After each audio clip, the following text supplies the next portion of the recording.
Welcome back, everybody, to another episode of the Avail podcast, where we talk about the art of leadership. And as always, I'm accompanied by a great leader. Today, I am here with Dr. Bob Barnes.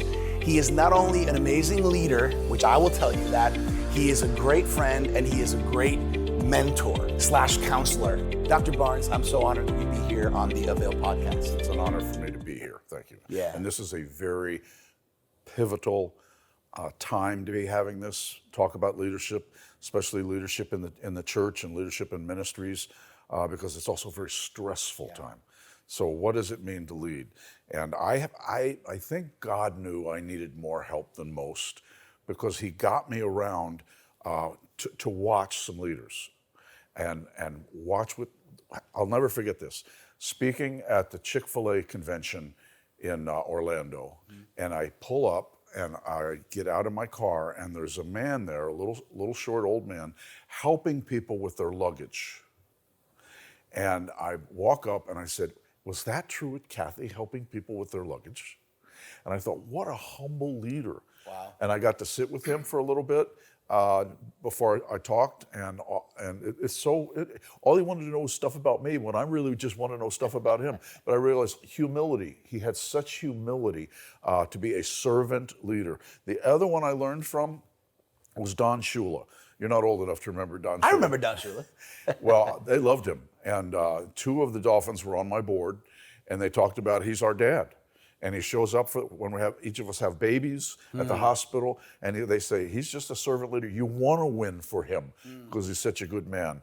And then a book I read that helped with this called Ike, about Dwight Eisenhower. And when he was a general, before he was the president, and he was getting ready to meet with all of them before they hit Normandy Beach. And they said he's going to come through in his Jeep. He's not going to get out. We're just preparing you for that wave. He stopped the Jeep, got out, and wanted to hug as many as he could. Wow. Yeah, that's leadership. A leader is a person people want to follow. A boss is a person people have to follow. And so I want to be the kind of servant leader that people want to follow. Yeah, I think that's especially important in a culture today that can easily lead leaders to kind of celebrity, or to it's all about me, not realizing or remembering it's all about Jesus, especially as Christian leaders, as pastors. What I want to do here, and I love it because I love this because we're already talking leadership. Yeah. But I know that there's some people connecting that connect to Avail that kind of want to know who's Dr. Bob Barnes. Who's this Barnes guy? Who's Dr. Bob Barnes? I know who you are. Can maybe you just take 2 minutes and give a little summary about your journey? I, for 48 years, have been working at a place called Sheridan House Family Ministries. We started with one boys' home in Hollywood, and then God decided to grow it, and we're on 60 acres now in Davie with boys' homes, and these are for boys who have to be out of their house due to behavioral problems, and they stay with us anywhere from 6 months to 2 years. They earn their way back home, and then we also have a counseling center with 7 licensed therapists.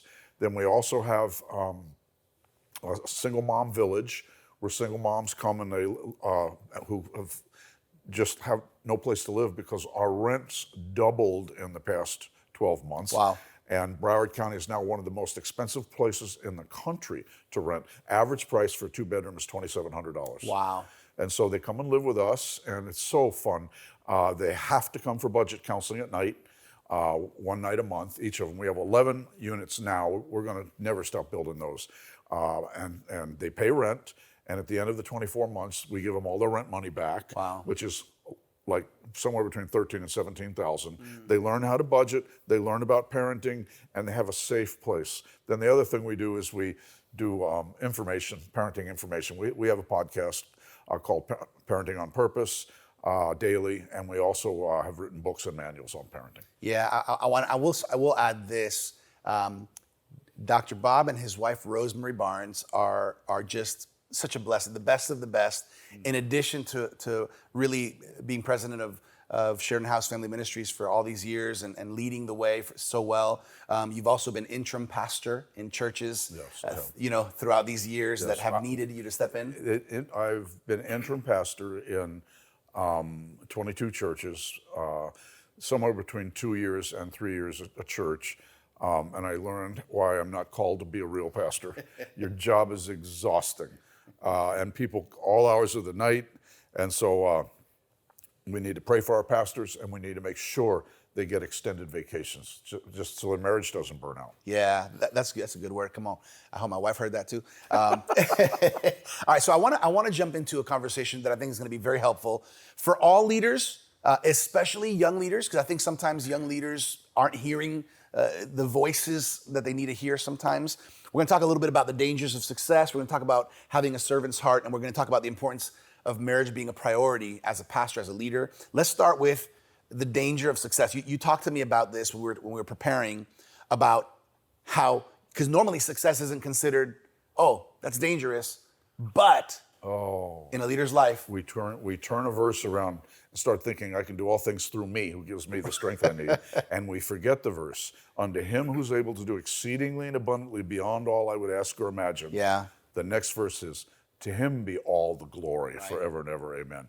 When God and you and I've had so many friends and pastors who, they start a little church and it get to be huge, and all of a sudden, and I've heard them use the word deserve, two of them before they fell, and they fell hugely. And so the bottom line here is, I need to get in my brain as a leader, I didn't do this. And recently we had 3 different groups fly in to want to meet with me because they'd been watching the podcast, listening to the podcast, and they saw we posted a big aerial of our 60 acres and all the buildings, and they heard some of the stories, and so they came to town, and I told them both, don't come to town. One came from Chicago, one came from Atlanta, and one came from South America. We want to do this. I mean, we got this little thing, we want to do this. So we want to spend the morning talking about how'd you think up all these ministries, and we want to spend the afternoon, how do you raise all this money? $3.5 million a year? Wow. How do you raise all that money? And I said, all of them on the phone, I didn't raise the money, he did. And I didn't come up with these. He just pushed me into it. And they said, well, like single parenting ministry, how? And I said, I'm going to tell you this. And they all came anyway after I told them not to come. And the single parent ministry, I back in the old days, in 1974, I would drive a truck when we had 4 employees. I would drive a truck to Publix, and they'd give us free groceries every single week. And I'd drive them back. And word got out on that.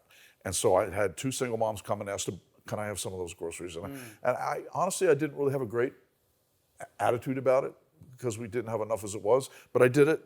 And I think my wife made me do it, but I did it. And then one came, and I'll never forget, this was 1977, I think. I'm wheeling the groceries out in a cart to her car, and I look, and there's no car.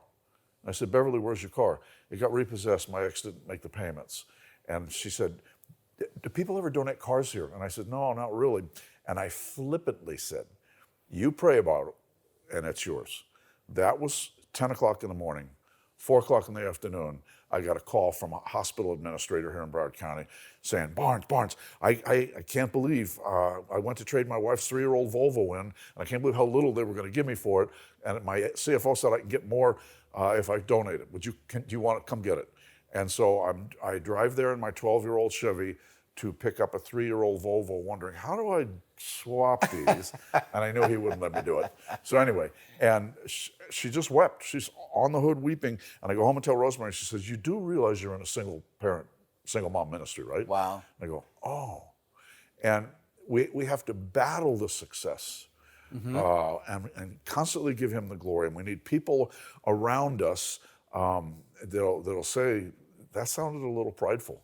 Because that's when I deserve more, and that's when I deserve more, and that's when I deserve her who sits on the front row, on and on and on and on. And Satan, prowls around like a roaring lion, which means he takes his time. He wakes, he just prowls around at the herd looking for the weakness. Prowls around in my life looking for weakness. And especially as men, I mean, pride is a huge issue. So we've got to battle the pride and never feel like I'm somebody now finally, and give all the glory to God. Yeah. How does a leader, the word, and balance is such a tricky word, but because we want to be successful. We want to be successful in ministry. We want to be successful as businessmen and women. We want to be successful as ministry leaders. But what are the warning signs? I think some of them are words, deserve. it's. I think I need to keep people around me. I can't hire yes men. Right. And I was another pastor here in town from Church by the Glades. He's heard about the staff meetings at Sheridan House, and he wanted to come and just sit in. I think it was him, David. And we walked out, and there's 40 on staff. And he said, "Do you just hire feisty women?" I mean, they took you on that. And I said, I need people around me who are going to speak up. They know I have to make the final decision, but I need for them to speak up. And it's like, it was the women, the younger 30 and 40-something women, I think 10 years ago, that came and said, we need a mud run on our 60 acres. We need an obstacle course. And I said, tell me why we need an obstacle course. And they said, well, it'll bring 300 people to the property, and we'll make at 100 apiece, and we got enough property, we'll make $30,000. And so I said, nah, that's not the right reason. And one of them, the feistest of all the women, who happens to also be my daughter, said, can we come back next week and have this talk again?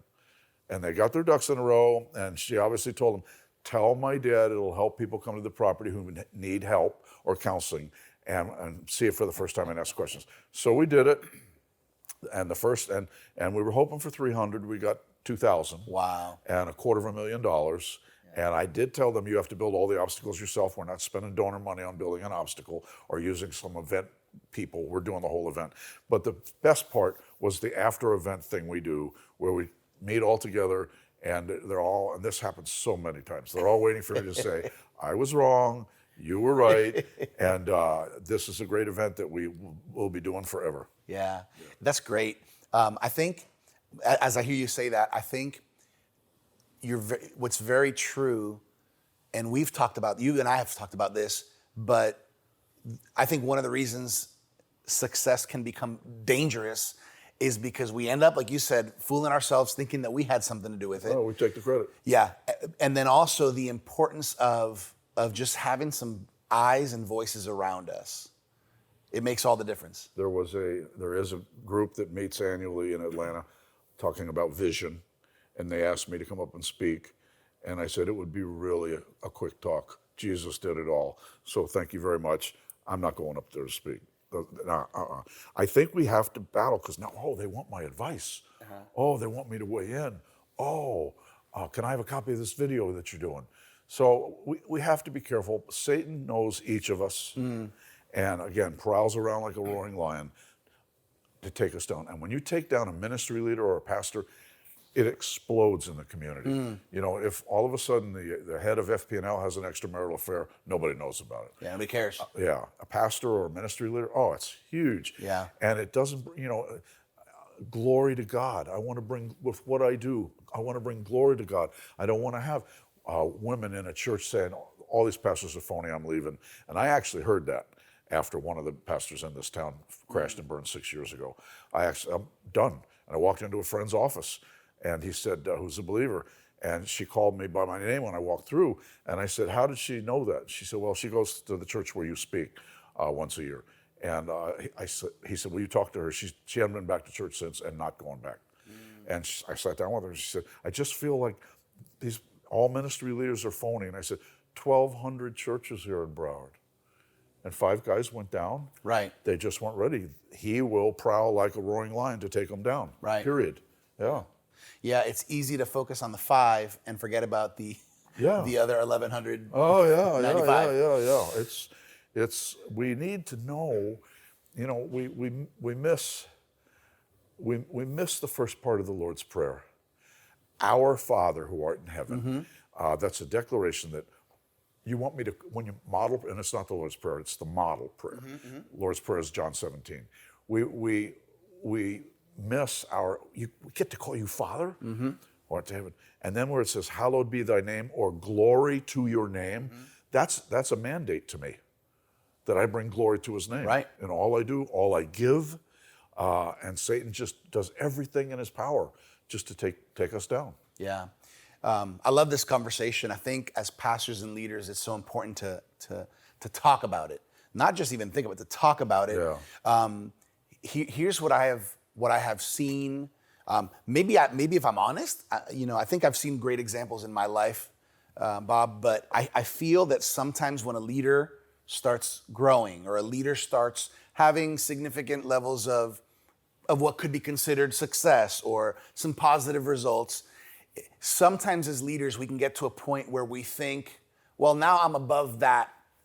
I'm above that, doing that. I don't need to do that. And of course, we have to evaluate where our time is going to be most useful and what's the best use. But I think that attitude could be a little bit of pride of, oh, I don't have to do that anymore. Mm-hmm. Let's talk about kind of having a servant's heart as a leader. I again, have had so many great mentors in my life. And there was a man in this town named Fred Hunter's Funeral Homes, who was on my board. And he would show up at events and say, you need to get that. You need to pick that up. And I realized what he was saying. They need to see you're not above that. And it happened this week. We had to turn we have a room that seats 125, and we had to turn it from a room that would seat 25 when we had staff devotions Monday instantly to a room that would seat 125 for an event we had. And our newest staff member, a female in her 30s, came walking in, and she's staring at me as I'm setting up chairs and putting them around the table. And she said to my admin, why is he doing that? And Bonetta said, well, he works here. So it's the perfect answer. He works here. And it could take 2 guys an hour, or it could take 10 guys 10 minutes. Right. So the people around need to see the leader serving, and especially serving others. It's so important. And we were taught, because Jesus washed feet. The creator of the universe, and I think it was a setup, if you want to know the truth. I think when you would come into that room, they would have a basin and a towel and a pouring thing, and there would be a servant there. Mm-hmm. And I think one of the questions on my list for heaven, did you dismiss the servant, to see if any of your disciples would wash feet? And when none of them washed feet, it's so interesting. He got up and washed their feet, which perturbed Peter. Sure. But he washed Judas' feet, knowing what he was about to do. Servant leader. We are called to be servant leaders. And one of the most important places is not just church, but at home. Yeah. At home. Being a servant leader at home. And that there's nothing beneath us. Yes, we need to make best use of our time, and which is why I would write all my sermons at home, because I have a hard time walking by people in our office building who are doing stuff, and I need to go get it. And people drop off clothes for our single mom clothing store every day, and I'd be going out to the car, and Bonetta say, you need to go home so you can finish this sermon. But whatever. He wants us to serve. What's some practical advice from your decades of ministry experience and also observing, being in it? What's some just practical advice for pastors and leaders on this point, on having a servant's heart? I think, first of all, I need to desire that. I need to desire, I want to serve today. And in my prayer times, then I need to be, and this is an important word at Sheridan House, I need to be a noticer. What's going on around me? Is a way I can help. And after being a noticer, do it. Now, don't do it for applause. Just do it because it's in front of you to do. Yeah. When the economy went bad in 2008, and we had to let the cleaning lady go, who cleans on Tuesdays, and I said to my admin, who's really my boss, I don't know when we switched roles, and I said to her, we're going to clean this building, so would you send out a memo to everybody who works in here, and there are 12 or 14 that work in the office building, and make sure they bring their jeans, because Monday afternoon from 3 to 5, we're going to clean. Everybody's got a place to clean. And I said, you divide up the jobs. And she gave me the men's room to clean. And it was the funniest thing. And I had to have her come in. I don't know how to clean a men's room. Would you come in here and show me? And left the doors open. And all the women came in to see if it was really happening. And it was absolutely hilarious moment. But it became a buzz because one person with a lot of graduate degrees chose not to clean, and they're not with us anymore. Right. Yeah. So I need to want to do things that bring glory to God, but not to self. And so it needs to be, I can't believe he's in there cleaning the men's room. Now, I will also say, I was so glad when we rehired the cleaning company and I didn't have to clean the men's room anymore. Yes. Bizarre. You're okay with that, yeah. Yeah. Yeah. I love this. I think it's true. I think one thing that it's part of our, for example, at Vertical Church, it's part of our culture that anybody who's a leader, we're the first to give and we're the first to serve. Yep. It's part of our DNA. It's part of what we teach, what we talk about. And some every once in a Let me ask you a while. question about Yeah. this. Do you think that's more of the Latin culture or than the Anglo? You don't want to miss this month at Avail, or any month for that matter. Why? Because each month, the Avail Online Leadership Series happens, a live call with leaders from around the world who have a passion for God and key leadership insights to impart to you. Interact with authors, pastors, and influencers from every industry. And the best part, it's free. To get registered right now, head over to theartofleadership.com. What are you waiting for? Because Maybe. I do. I think Yeah, it is. yeah, maybe, but you're not always going to see that in every Hispanic church. Well, we have 3 receptionists. 2 are Latin. And the first thing the Latins do every morning is get there a little early and clean the entire lobby. And it's a huge lobby. Yeah. And it's just not beneath them to clean it. That's Yeah, cool. Yeah. So every once in a while, somebody will say, "Man, I really love how you were doing this," or "I love how your leaders are serving." And I think that's probably a better compliment, right? Than "Hey, you're amazing." Look at all these great things. Yeah, yeah. Well, we have to set the example. We have to affirm. Thank you for doing that. Yep. And I have to continually say to the staff at Sheridan House, we don't have a tight job description. You have something you're responsible for, but notice what's going on around, notice what needs to be done. That's good. And if the garbage needs to be emptied, empty it. And the cleaning lady we have has a very, very hard time. She's from Argentina with me picking up. She empties all the garbage and puts them in the hallway, and she'll have 3 or 4. And if I'm on my way to get a cup of coffee anyway, and I grab the first time she ran after me and yanked it out of my hands, and she didn't. She's getting it now, but this is we all work here. We can all do this, and it really doesn't cost me much to pick up a black trash bag and go put it in that room over there. Yeah. It's unbelievable how the leader can set the tone. Well, I was taught. I didn't come with that. Okay. And Sheridan House was a mess the first 10 years. And I was gonna make it happen there. And it was there 5 years before me, 5 different leaders in 5 years because they didn't have any money. And he continually sent men into my life who were great executives but servant leaders. And my pastor, the founder of Sheridan House, Bill Billingsley from Sheridan House Baptist Church, actually, and it's a huge church, actually helped the lawn men cut the grass sometimes at the church. Wow. Yeah. And Jesus made me happen to drive by. Is that pastor? And pull in. And I know Jesus was whispering, "Are you watching? Are you watching this?" Yeah. I wonder if this true servant's heart, I wonder if it's missing in some of our churches. Oh, I know it is, and you know it is. But I don't have the energy to worry about them. I'm a full-time job for me. And, somebody asked me, we just celebrated a staff member's 44th anniversary at Sheridan House. And somebody asked him, why'd he stay? He said, it's just such a great atmosphere. Yeah. He was on his way to law school. He worked for us during the summer. He graduated from Wheaton on his way to law school and saw I needed help and he said, "Can I just stay?" And he said, it's a family who takes care of each other. Do we all get along all the time? No, it's a family. But we are responsible to God to create an atmosphere where people go out there and give God the glory. Yeah, that's so good. I think that especially all leaders, especially young leaders, if you learn this early on in your career, early on in your journey, it could just bring so much blessing. Oh yeah. So much blessing. I wanna segue, Bob, into something that I know is at the core of your being, in the center of your heart. I mean, you and Rosemary have written, books, countless books specifically on the topic of marriage in different branches of marriage. But one of the things you always talk about is your marriage must be a priority. And again, we're focusing in on you pastors, leaders, people that have Christians who have influence in the community. Your marriage must be a priority. And no one teaches us that. And I went, the story, I went through some trauma to get there.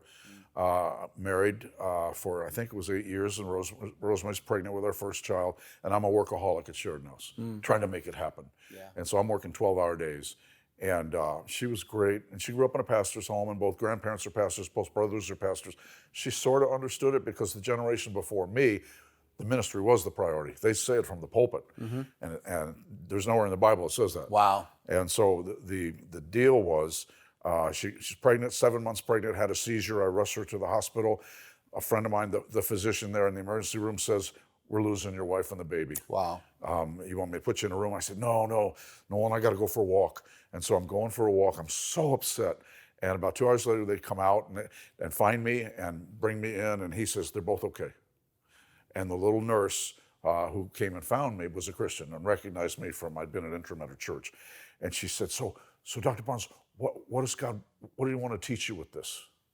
And I would have missed that. And that little girl mentored me that day. Wow. And I realized that Sheridan House was my priority, not my marriage. And I just broke. And I need to be serving my marriage. I need to be serving my wife.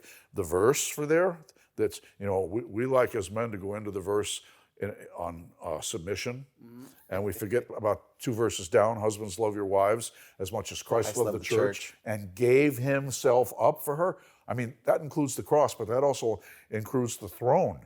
He got up one day in heaven from the throne, took it all off, and put on skin to die for his bride. And so I need to be serving her, and my kids need to see that. Rosemary's never washed a dish in her life. And I remember Roby, when he was little, saying, "Isn't this what girls are supposed to do? He and I are washing the dishes." And I said, "No, Mom makes the meal, we wash the dishes." And so we washed them, and he still does that as a married man today, serving our bride. And because one of the things we're not prepared for when we get married is you tend to marry your opposite. And you do everything to make it work. And Rosemary's gorgeous, and so I did everything to marry her. Now I don't know what to do. And now I found out that she's a talker. I don't know how to talk. And she says, "Can we just talk tonight after we get home?" And I want to ask about what. That God, when he said, "And the two will become one," was not a sexual reference. It would have said the two became one. These two different people start functioning as a better one. And so my job is also serving at home, serving her. And if we disagree on something, then she knows, you know what, Bob, I'm going to back out and let you and God work through this. And whatever you come up with, I'm good. Wow. That's the deal here. But serving plays such an important part. Yeah. So I have a question from your perspective and your experience. Do you see a correlation between how a ministry is doing and how the marriage is going? Talk to me about that. Well, it's obvious, yeah. Many times, ministry leaders that crash and burn don't have a good marriage. And so when you don't take care of your marriage, it makes you very, very, very, very vulnerable. And all of a sudden, things aren't working out in your marriage. Quite honestly, things aren't working out in the bedroom. And all of a sudden, Satan knows just who to push into your life. The whole deal is, I didn't take a wedding vows that says, "Till needs do us part." How many guys have I said, "She's just not meeting my needs"? So that's between you praying to him. I didn't take till needs do us part. My job is to love my wife as much as Christ loved the church. I don't think he liked us. I mean, how kind he was to the disciples. Yeah. And quite honestly, they were off all the time. And not until after the resurrection. And even then, the women showed up. They didn't at the tomb. So I think my job is just to do my job and love my wife as much as Christ loved the church, serving her. And I'm teaching my grandsons. Thanksgiving, Rosemary's an amazing cook. And Thanksgiving, we probably have 15, 16 people at the table. And I teach the boys, let's go, we're getting the plates. And it's so fun watching this past Thanksgiving, the oldest, the 13-year-old, going after the plates to take them into the sink before. And I said, "Reuben, do you want to do the rinsing?" He said, "Okay, you bring them." And teaching them to serve, but also teaching them to have fun serving. Yeah. It's fun. Yeah. You've told me on occasions when you've come to speak at Vertical Church, or even just remembering times that you've been or watched, You tell me that you really like it when you see my wife on stage with me, for example, or you see us in the church holding our hand. For multiple reasons, her on stage. Number one, seriously better looking than you. 100% So it agree. really helps the whole thing up there. Number two, I love the way she looks at you when you're speaking. She just kind of looks up at you. And the statement is to everybody in the audience, we have a marriage. Yeah. Not a perfect marriage. No one has a perfect marriage. But I love that. It's a healthy thing to do. Yeah, that's good. Yeah. That's good. I think it's a good point. Can you speak to that? The importance that it is, and every pastor ministry couple isn't exactly the same or even wired the same, but just being seen together. Oh, yeah. You know, what are some things that are important? Well, the things that are important is being seen together. Number one, probably makes the lobby a lot busier for her because now they know what she looks like and want to ask her questions. But the beauty of that is she's available to be that and to see that you're in a one flesh ministry doing this. And I think it's just really, really, really, really healthy. And some ministry wives don't want to go up there. Sure. Rosemary didn't want to go up there initially. I had to make her come up in my first interim. But then, now she's got this monstrous ladies' Bible study. I think they need to see us together, even maybe standing in the lobby together. Sure. And for us, so a woman can come up to me for prayer because my wife's there. Yeah. It's very, very healthy. Yeah. And I'll never forget Rosemary saying to me once, I'm standing in the lobby with her and this woman comes up to ask me questions and Rosemary says, be careful of her. Because women see things we don't see. Right. And I remember thinking, so I stayed as far away as I could and she ended up having an affair with one of the staff members. Wow. Yeah. So I do want my wife's input on the people around me. Yeah. Yeah. And the correlation I think you're making is you can't have a healthy ministry without a healthy marriage. Exactly. Because I'm getting all my gratification from my ministry and not giving it to him. Yeah. Glory to God. Would you say that sometimes ministry is the mistress? Oh, yeah, without a doubt. Yeah, I'm getting my gratification from this ministry mistress. Absolutely. And again, I'm going to say this 20 times.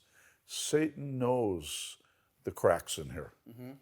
And so spending time with my father, help me not walk by. And that's, to me, the whole point of the parable of the Good Samaritan.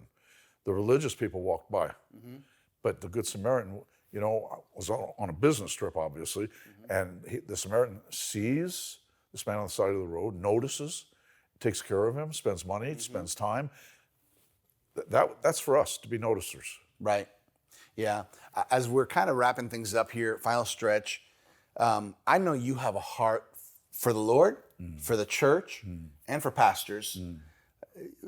Just maybe 2-3 more practical advice on this. How can we put marriage as a priority because we don't want to see another moral failure. We don't want to see another church go through this crisis. One of the things we did was decided, and especially in the early days, we really didn't have any money to go out to eat, but maybe one time a month. We made sure we didn't take another couple. That was just us on a date. And to this day, we can afford to go out to eat a lot more, but we never take another couple. This is for us.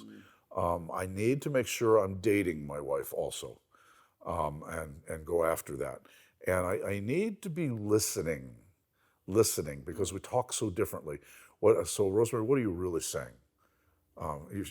So I hurt your feelings by what I said or how I said it. Well, how you said it, you were a little gruff. Okay, I didn't know that. But I needed the desire to please God and how I handle his daughter. Yeah. I think that piece of advice has always stuck with me, that when I'm praying to my father, I'm not just praying to my father, I'm also praying to my father-in-law. That was given to me by Dr. Jim Vigorito. I didn't make it up. I wish I had, but that was given to me by him, and it was a game changer. Again, am I listening? Am I listening? I said several times, God has sent so many mentors into my life, but I had to start learning to listen. Yeah. Oh, that wasn't from Fred Hunter, Lord. That was from you, through Fred Hunter. I need to notice and listen. Yeah, that's good. So all of you pastors out there, just remember that when you're praying, you're not just, if you're praying, complaining to God about your wife, Oh boy. you need to remember that you're actually praying to your father-in-law, and he wants to know how well are you taking care of his daughter. You pray like that, you're going to have back problems. Dr. Barnes, I want to know if people if they want to know more about, Sheridan House. I know obviously Sheridan House Family Ministries is based here in Broward County, South Florida area. But sometimes people want to learn, lean in, learn, understand. What's the best way to get info? Just go to our website, shfm.org. SheridanHouseFamilyMinistries.org, shfm.org. And that's where our podcasts are also. Wonderful. They can hear podcasts there where you talk about a lot of parenting. Mostly parenting, little 15-minute ones. Yeah. Can they find information on your books there as well? Yes, they can. Yeah, there's great books. I highly recommend it, whether it's marriage, parenting, and how all this connects to life and ministry. This is awesome. We believe in resourcing. We believe that resources are going to help you on your journey. And as leaders especially, I think resources are important. So we want you to lean in to Sheridan House Family Ministries, shfm.org. That's where you can go to get more information, to listen also to Bob's podcast on parenting. I want to mention our Avail journal. Bob, you've seen the Avail Leadership Magazine. I saw one with you on the cover. Well, sometimes what they were want they to... thinking? We just love getting leadership resources in leaders' hands. Oh, yeah. Would you agree that's important? Oh, very important. Hey, if you're watching or listening and you haven't done so, you can claim your free annual subscription of the Avail Journal. Personally, in my opinion, it's one of the most well-done Christian leadership magazines right now. It has diverse voices, multicultural, multi-ethnic, multi-generational leadership resources, men leaders, women leaders. It's a great resource. Again, availjournal.com, availjournal.com. How do you spell Avail? Avail, A-V-A-I-L, Avail. Journal.com. You can claim your free annual subscription. We want to put great resources in your hands. Okay, so let me do 3 or 4 quick answer questions. Bob, what do you do for fun? Hang out with Rosemary. All right. I used to play golf when I could bend over and pick up the golf ball, but my back is horrible. So yeah, we're together all the time. All right. And response to that, because somebody asked before we had staff devos, what did you guys do this weekend? And Bonetta said, they sat and talked for hours. And 3 young ones in their 30s, newlyweds, followed me back. Do you just have more words than most men? And I said, what does that mean? Well, my husband, I said, well, I didn't early on either. But she almost seduced me into talking. And I want to be there. I want to know these things. And I learned. And we also learned by reading marriage books out loud with each other. Wow. 1 chapter, stop for the night. Okay, what did you learn from this? That's good. That's good. What makes you laugh? What makes me laugh right now is the staff at Sheridan House or my grandchildren. I have 5 grandchildren. Yeah, they make you laugh. All right. What's breaking your heart right now? What's breaking my heart right now, and you would expect this, is the number of single moms that are living in the back of their cars. And I don't understand people that would raise their rent just because they can and evict a single mom. So that, and you would expect that from me. I mean, the Ukraine breaks my heart, but the number of single moms with their babies that get wet wipes and wipe them off and drop them off at school and go to work because they can't. They went from 1,200 to 2,700. Yeah. They can't. Yeah. What brings you hope right now? I'm watching the single moms there. I don't hang with them, but I'm watching their kids play in the playground. I watched a man. We got 29 kids there, I believe. And I watched a man buy a brand new bicycle for every child. Wow. And I pulled up on Saturday to pick up some stuff to take home. And we have a 1-mile road inside our property. And they were all riding their bikes together. And one saw me to the car and she said, this is the first time I've ever felt safe to do this with my children. Wow. So there's hope. And our single moms leave us, get great jobs. One finished her master's degree at Trinity. They're just knocking it dead. That's so good. Yeah. That's so good. So I want to do this as we're closing off. What's one final nugget, one final word for our pastors, leaders, Christian influencers who are leading in right now. Listen to what God's trying to tell you. Don't just read your devotions in the morning. Listen, okay, what's in here? You've written a devotional book. And so for me to read it and not, oh, that was pretty nice. What's in here for me? And go through the day to see if I can notice something from that. That's good. Yeah. That's a good word. Listen, listen, listen. What is God telling me through this? Bob, this has been a great privilege. Fun for me. Yes, what a great privilege. On behalf of the Avail leadership teams, Dr. Sam Chand, Martijn Van Tilborg, everybody who's behind the scenes on Avail here at Vertical as well. We just want to tell you we honor you and we're thankful for you. Thank you for that. You lead very well and you're a great example for so I have a lot of wonderful people around me. Hey everybody, thanks for connecting with us on another episode of the Avail podcast. I hope this has been an encouraging, uplifting, but also challenging conversation as we have spoken about the danger of success. We've talked about having a servant's heart, and of course, your marriage must be a priority because healthy ministries really require healthy marriages. Thanks for connecting with us here on the Avail podcast. We can't wait to catch you next time right here on the Avail podcast.